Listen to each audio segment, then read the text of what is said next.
teaching series called Soul Care, where we're really talking all about the conditions of our soul. You know, I think we live in a culture, maybe you've heard the term before, self-care. Has anyone heard this? This is a big thing that we talk about a lot. And hear me when I say this, I'm not coming out against self-care. I think self-care is important, it's necessary. You need to have those days where you can sleep in and put on a face mask and watch a good movie and eat whatever junk food you want to eat. But I think for all of the emphasis that we as a culture place on self-care, I do believe that there is a lapse, especially within people of faith, for the amount of care and time and attention that we are giving to our souls. And while we care for ourselves and our physical bodies, which as we all know, the book of James tells us is here one day and gone the next, our souls have eternal value, and so often we neglect the care and the keeping of our souls. And so that's what this series is all about. We are really leaning into this idea. What does it look like to have a healthy soul? A soul that is well, a soul that is connected with God, a soul that finds refreshment, and a soul that can stand the tests of life. And so the series Soul Care, last week Pastor Brandon kicked it off and he talked all about the prayer of examine, essentially, where the psalmist David invited the Spirit of God, search my heart, God, and know me. Test me and know my anxious thoughts. This is a dangerous prayer to pray, because if you're going to invite the Spirit of God to come into your soul, to peer behind the curtain of your spirit, he's going to find some things. But that is the beautiful thing about being a follower of Christ, is that the Spirit of God, as he does his pruning work within each of us, produces something of great fruit in each of our lives. And so today, as we continue in this message series, I'm going to be talking on the subject of the surrendered soul. The surrendered soul. 1 John 2:15 says, do not love the world or anything in the world. If anyone loves the world, love for the Father is not in them. For everything in the world, the lust of the flesh, the lust of the eyes, and the pride of life, comes not from the Father, but from the world. The world and its desires pass away, but whoever does the will of God lives forever. Now, if we could just start things off with a moment of honesty in the room today, I would love to know if anyone else would self-identify as a control freak in the room. I am with you. I'm raising my hand proudly. I know who I am. It's too late to change. I am a control freak. This is how God made me. I used to wish I could be one of those like sweet, easygoing, spontaneous girls that just goes with the flow. That's not how God made me. I was the kid in grade school when the group project was assigned. I looked at my friends and I said, you know what? Let me just go ahead and take this. I'm going to do a better job than all of you, and I really want to get an A, so I'm just going to go ahead and do it, okay? I didn't trust anyone else's work product. I knew I was going to do the best one, and so it was all on me. You know, this actually still today is a struggle of mine in our marriage. I actually do not let my husband Brandon touch our laundry. And we have a lot of laundry. We have 3 kids, my husband and myself, and there is constantly laundry to be done. So you would think that I would be grateful to have a helping hand, someone who's willing to step in and bear the brunt of the load of laundry. But no, because I just know there will come one time that I allow him to take a load of laundry for me, that he's going to shrink something that is supposed to be hang dried, or he's going to put 2 different colors together, they're going to mix and ruin the whole load. And so I just say, you know what, I'm just going to go ahead and do it. Now, our washing machine just broke actually, which is really inconvenient when you do as much laundry as we do.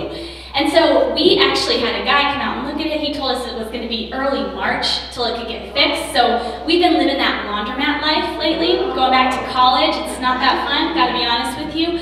But I got to the point where I was like, look, I'm going to have to relinquish a little control here and let Brandon go to the laundromat for me. I have to take care of the kids. I have to do all the things around the house. So I guess you can go to the laundromat. So this actually happened. A couple days ago, he took like 6 baskets of laundry to the laundromat. It was during the Alabama-Georgia football game, which he's a huge Alabama fan. You can go ahead and like offer your condolences to him after service.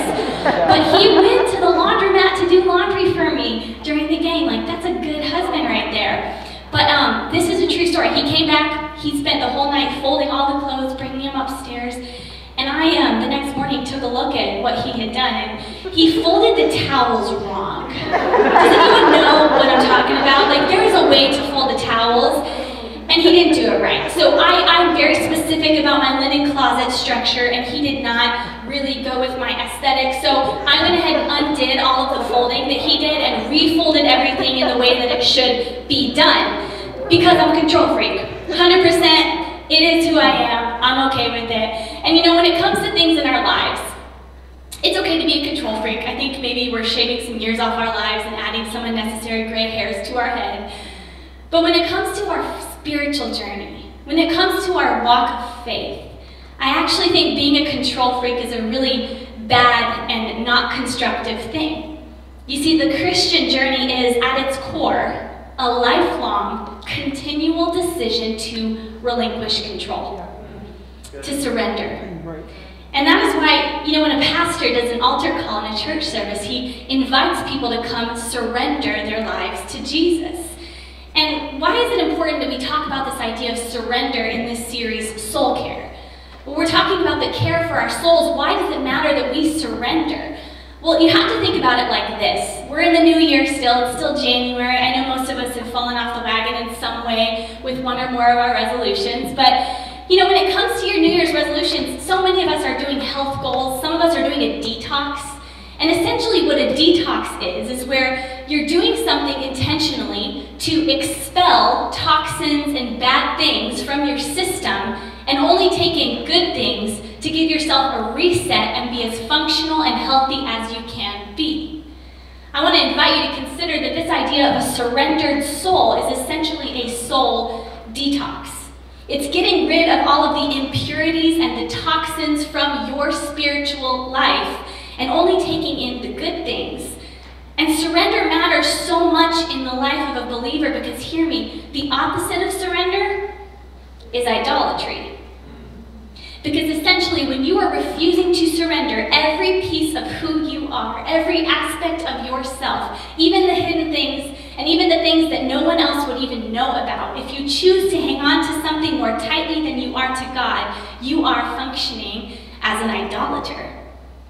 And the first commandment that God ever gives mankind, the 10 Commandments, the story of Moses, we know it well. The very first commandment that he gives is this: you shall have no other gods before me. James 4:4 says, don't you know that friendship with the world means enmity with God? Therefore, anyone who chooses to be a friend of the world becomes an enemy of God. Now you might be thinking, idolatry in 2022? That sounds a little bit Old Testament to me. It sounds a little bit like, you know, bronze statues, animal sacrifices, pagan rituals. We don't really have that in 2022. William Stringfellow says this: idolatry is pervasive in every time and culture, no less now than yesterday, no less in Washington than Gomorrah. Indeed, it might be argued that contemporary Western man is more enslaved to idols than his supposedly less civilized counterpart, precisely because he is, presumably, less ignorant about the world in which he lives, and because his favorite idols are the familiar realities of daily life: religion, work, money, status, patriotism. And while idolatry can take the form of a golden calf or a statue, idolatry at its core is simply this: when any one thing in your life takes more of your time, attention, and devotion than God. So what does this look like for us? Here in 2022, in the heart of Washington, D.C., what does idolatry, what can it look like in each of our lives? You know, in our culture, we see people worship their careers, their status, their wealth, their possessions, and in our context in particular, their political persuasions. They worship these things with religious devotion. And hear me, these things at face value are not inherently bad things. These are all good things. They just become bad things when we make them take precedent over God within our heart and within our soul. Tim Keller says we think that idols are bad things, but that is almost never the case. The greater the good, the more likely we are to expect that it can satisfy our deepest needs and hopes. Anything can serve as a counterfeit God, especially the best things in life. An idol is anything more important to you than God. So some idols in our lives, I'm just going to call them out, let's put them out there, let's air these dirty laundry out, that can be in our lives that are not in themselves at face value bad things. Can be things like our career. So many of us idolize our career and how we climb the ladder, where we're going in life, our aspirations professionally. Our relationship can become an idol, or lack thereof. If you're searching for a relationship and it's the main focus of your heart and your spirit, it can become an idolatrous thing within your heart. Our dreams and our ambitions for our lives can become an idol. Our academics can become an idol. Our wealth can become an idol. Our politics can become an idol. For mothers in here, our children can become an idol. Fathers too. We can put our children at such high value that we prioritize them over God. Our passions can become an idol. Our comfort can become an idol. Gosh, as a culture, I believe we are enslaved to comfort. We desire comfort more than we do being stretched and pulled and challenged by the Spirit of God. And as such, we oftentimes miss on all that God has for us because we just want to stay comfortable. We can even idolize our own self-reliance, thinking, you know what, I can do this, I can try harder, I can strive, I can produce. And we forget to bow at the knee of the one who can provide everything that we need. And all of these things on their own are good things. They're not bad things. These are not sinful things. In their place and proportion, they are good, but they are not God. And the problem is, we have to fight this daily temptation to turn good things into God things. And when right things are put in the wrong order, that's when we are functioning in idolatry. This is what St. Augustine called disordered loves. This idea of loving things just in the wrong order. What do you love the most? What is the deepest affection of your heart? If it's not God and the things of God, then I might suggest to you that something is out of order within your spirit. And hear me when I tell you that disordered loves lead to disordered lives. It's important that we understand this. Jesus even tells us in Matthew 6:33, he says, seek first the kingdom of God, and all these things will be added unto you. And it is so important that we diagnose these disordered loves in our lives so we don't end up with disordered lives. But isn't it interesting that the idols in our lives, they are notoriously sneaky? Sometimes we can even deceive ourselves thinking that what we struggle with, what we wrestle with, the strongholds in our lives are not as big of a deal as we might think that they are. Bruce Ellis Benson says, not only are we capable of creating idols and worshiping them, we are likewise capable of being almost or completely blind to their existence. Our recognition of idols for what they are is often selective. So I want to give you a tool today, a question to start with to help you diagnose those spiritual strongholds in your life, and it's this. Ask yourself this question: where do I run in times of stress and pressure?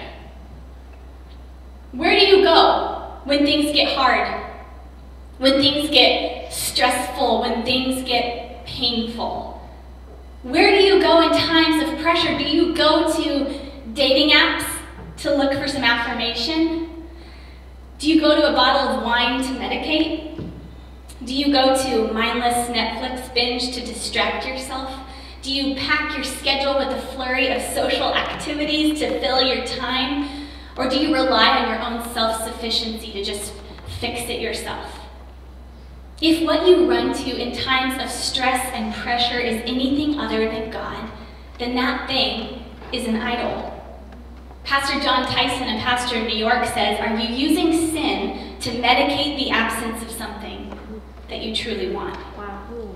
You know, you don't know what your heart truly values until what you love is threatened. The surrendered soul. The surrendered soul directs our heart's deepest devotion towards and only towards our Creator. And complete surrender is a release of everything in our life and a complete reliance on God alone to fulfill and to sustain you.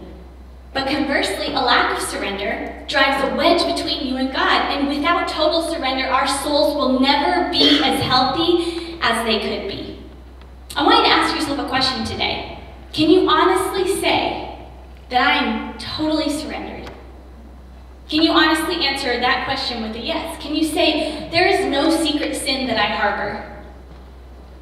Can you say that there is no area of deficiency in my life that I choose to overlook? There is no addiction that I justify. There is no recurring distraction that I entertain. There is no bitterness that I refuse to release.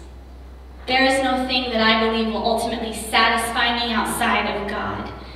And maybe you are able to answer yes to all of those things. And if so, that's amazing. You're doing great. But I think for most of us in this room, there are several things that we hang on to and we can say with an honest moment, I'm not fully surrendered. There are pieces of our lives that we struggle to completely yield to God. And you know, I think we have good intentions, right? We're willing to surrender a lot of our lives. I think for most of us, maybe we're willing to surrender 90% of the things in our lives, and we want that to be good enough, right? God, I show up to church, I give, I serve, I do all the right things, but there are those parts of your life that you just maybe overlook or choose not to think about and want to say that your 90% surrender is good enough. And instead of complete surrender, we do something called idol management. We just manage the idols in our lives. It's kind of like this. I hyped you up earlier, so now I'm going to just take you down a few pegs. One of the big battles that Brandon and I get into in our marriage is the taking out of the trash. So we have divided labor in our house. I do some things, he does the other chores around the house, and one thing that is his responsibility is to take the trash out of the trash can when it is full and take it outside to the dumpster. Now what he likes to do is when the trash gets really full, he thinks it's not full, and I'd be like, look, I'm trying to throw stuff away, I'm trying to clean up after the kids, make dinner, and what does he do? Maybe you guys are like this, and maybe you would agree with him, but to me it drives me crazy. He goes up to the trash, and he just like pushes it down, he like stuffs it down a little further. He's like, look, there's space now. And I'm like, okay, look, you are just delaying the inevitable. Take the trash out, it's pretty much full. Just make my life easier. He's just practicing trash management in that moment. But that's how so many of us are in our lives. We just stuff stuff down. We say we're creating space for God. No, we're making room for God, but in reality, we just need to take out the trash. We need to get it out of there. If it is causing us distraction from stepping fully into everything that God has for us, it is nothing but trash in our spirit. We rearrange our idols. We hide our idols, and in some cases, we nurture them. But we need to take out the trash.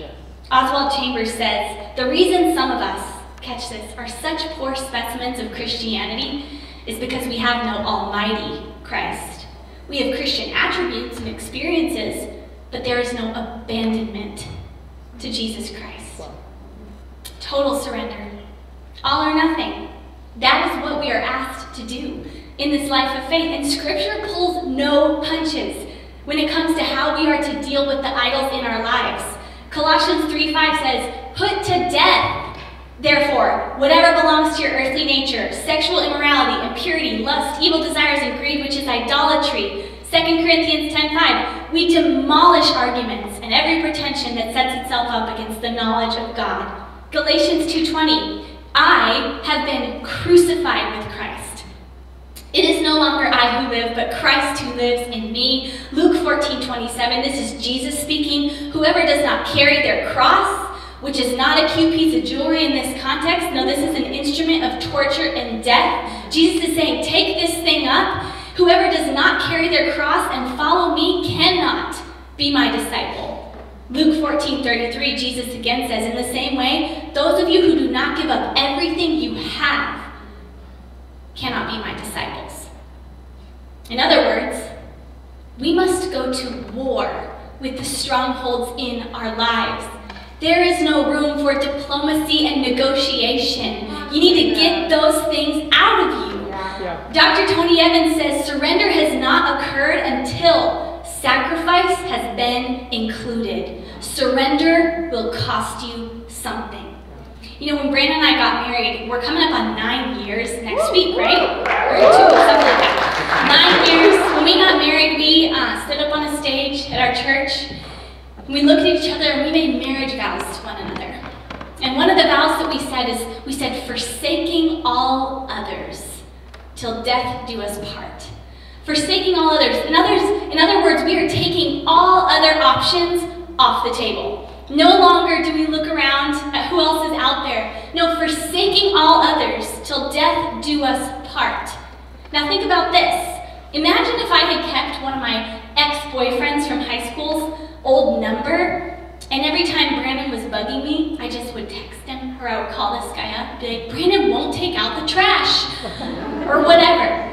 Imagine if I kept that relationship just to, have that person to talk to. Or my husband, he is so sentimental. What if he had hung on to some of his old love letters from his old girlfriends in high school and just still had them today? We're married 9 years, and what if he just still hung on to those? That would be weird, right? We would have a problem with this because we made these pledges to one another, forsaking all others. I'm with you. And maybe this marriage illustration is lost on you. Maybe you're single and you're like, no, I'm not married, this doesn't apply. But maybe for you, you have been in a relationship before and you get to that point where you determine that we want to be exclusive. We're taking all the other options off the table. It's you and me. You don't entertain other options at that point. And I find it interesting that we are willing to go to this length of making exclusivity within our human relationships, but we are not willing to offer the God of the universe the same courtesy when we enter into a relationship with Him. All other options off the table. And this is essentially what we look like when we are not completely surrendered to Jesus as Lord of our lives. We are hanging on to pieces of our lives that ought not stick around once we have pledged allegiance to Christ. And when we don't do this, it's essentially a denial of a fundamental quality of the nature of Jesus, His Lordship. Lordship means someone who has authority, someone who can make decisions, who has the final say. Yet the way that we live, oftentimes it's like, Jesus is Lord, except my career. Or Jesus is Lord, except in this relationship. I know it doesn't honor God, but yeah, Jesus is Lord. No, Lordship requires a response of all or nothing. C.S. Lewis says, he who surrenders himself without reservation to the temporal chains of a nation or a party or a class is rendering to Caesar that which of all things most emphatically belongs to God Himself. We need to forsake all others and completely surrender to Jesus as Lord alone, because just like me hanging on to old boyfriends while married to my husband would be emotional adultery, idolatry is spiritual adultery. And idolatry is one of the biggest barriers to the health and wholeness of our soul, and the truth is we all struggle with it. Dr. Tony Evans, again, he says, you can be saved, but not yet surrendered. And that's why it's important that we deal with this in our lives. So the question then is this: why do we struggle to surrender? If we know this, that this is the barrier between us and God, so often we idolize things in our lives. What is it about this situation, this circumstance, that we struggle to actually surrender?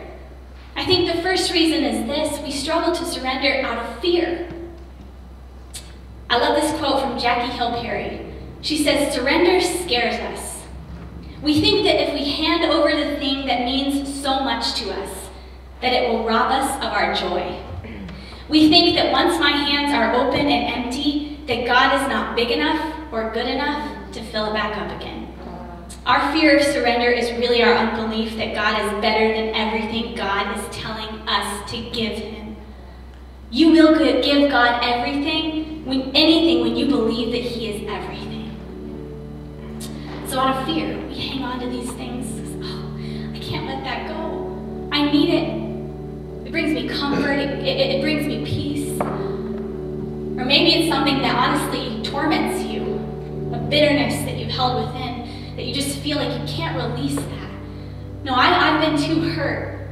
I've been too broken. I can't possibly let that go. But on the other end of our surrender is a Savior with love and compassion in His eyes, who offers to us the beautiful invitation to come to me, all you who are weary and heavy laden, and I will give you rest. So we don't surrender out of fear. Sometimes we don't surrender just because because of ignorance. We don't actually know how good our God is. Elizabeth Elliot, one of my spiritual heroes,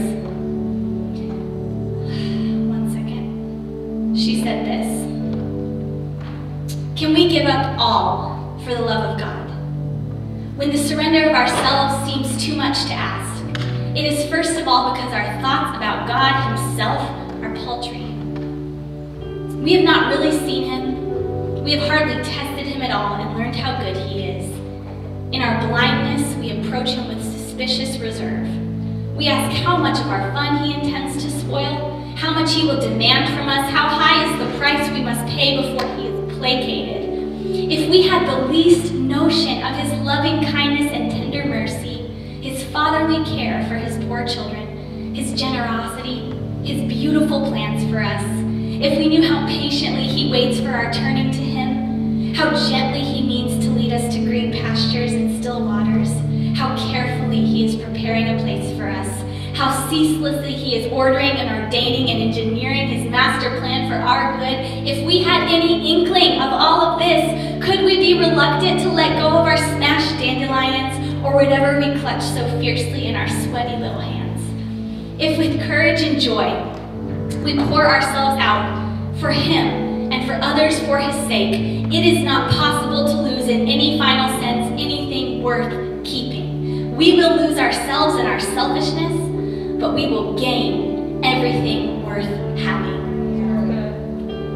Total surrender. That is the invitation, and I want to promise you, from the promises of the Word to the lives and the testimony of the saints in the past for generations, that on the other side of total surrender, there is not lack, there is not emptiness, there is not brokenness, but there is provision, there is wholeness, there is healing, there is restoration, there is reconciliation, there is hope, there is joy, there is love, because our God is all-powerful. He is our provider, he is our sustainer, and we can count on him. And so I want to invite you today to make the decision to let go.